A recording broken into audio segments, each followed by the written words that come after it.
So this is sort of this, really quick overview of what human rights are.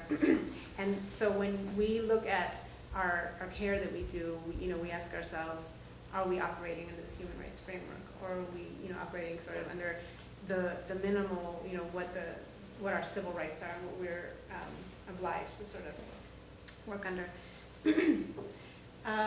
So I'm going to leave it to the other folks that came and done research to talk more about working with Latinas.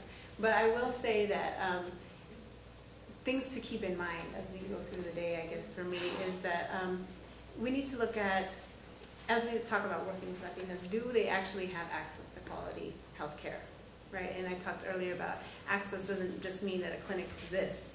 Access means, can they get to it? Do they have insurance, either public or private? Some people who are legal permanent residents are barred for 5 years from actually accessing public insurance, so they may not. Also looking at the provision of comprehensive sexuality education. This is, of course, something that, with our last administration, we had our abstinence-only education, and that has proven to not be very effective. So we really need to have this comprehensive sexuality education that addresses not only contraception, but also sexuality, sexual identity, and sort of the whole range of sexuality. Also, I was reading a report and it was talking about access to quality education, resources for continuing in higher education. And it was explaining how sort of barriers to preventing teen pregnancy would be to provide that. Not only provide the education, but to provide the resources. Or young people who do not believe that there is a chance that they will be able to continue, or an expectation and resources for them to be able to continue in higher education, may not have as much of a reason to delay pregnancy as young people that have an expectation. My family expected I was going to college. That was in my head from the time I, remember you are going to college. So when you have that expectation, you have a reason to think about, can I do that and parent at the same time? You can, but it's difficult. And I think also the next one is really important, and it is sort of where we shift the paradigm at Sister Song as well, and that is in support for pregnant and parenting teens. We believe as a reproductive justice organization, and we advocate for all persons to be able to make the reproductive decisions they feel are best for them. So we do need to work on teen pregnancy prevention, but at the same time, we also need to provide support for pregnant and parenting teens. I think a lot of our current policy just kind of drops them. Once they've gotten pregnant, once the pregnancy prevention program hasn't worked, well, you're on your own, so, possibly usually pushed out of school, not able to get very good jobs, no support in terms of child care, tuition subsidization. So that's really important, I think, for us as providers, is to look at how do we support those teens?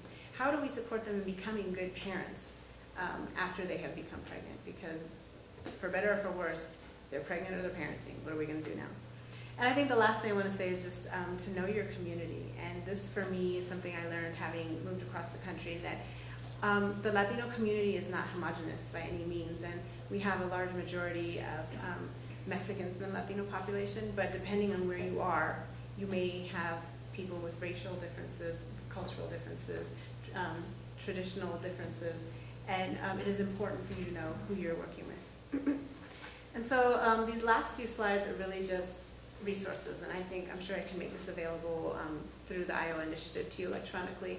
There was the National Latina Institute for Reproductive Health just put out a great white paper called Removing Stigma Towards a Complete Understanding of Young Latinas' Sexual Health.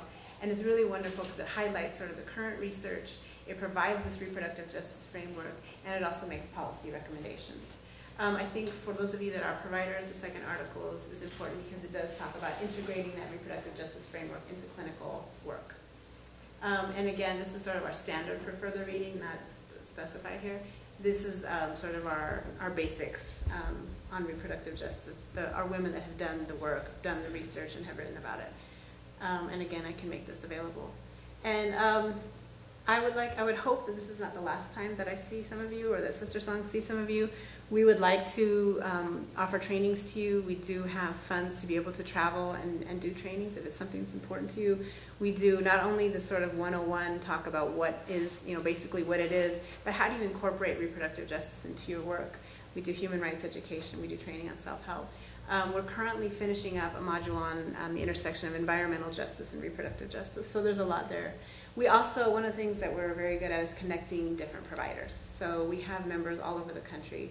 And actually last night, a medium was asking me who I know that does, something somewhere. So we have a lot of people that we can connect. And we're well known for our convenings. People like to get together and network. So I hope that you will join us. Before I move on, our website is sistersong.net. And we also have a site called mappingourrights.org that's linked. And what that is a large map on the internet. And it ranks the states according to their current policies, their reproductive health and rights policies. And it's very interesting to go in. You can click on your state. You can see where you rank in the country based on different factors. And you can look at current policies. So we're kind of constantly updating that and looking to put in new filters to add other things. And so finally, my big pitch is for membership. We're a membership organization. We would love for you to become members. You can do that online. And also we will have our 3rd national conference in Miami Beach next year. It's going to be a destination conference. And we do have scholarships available. We already have cities that are vying for making the largest delegation to the conference. And so I would love for Iowa to throw its hat in that. And we have branded our conferences, Let's Talk About Sex, because one thing we do know is that across cultures, across communities, our reluctance to talk about sex is what's killing us. And so we need to take it back to that basic. This is an intergenerational conference. We have probably about 25% of the people that come are young people. They bring their parents, family members. Boys are encouraged to come.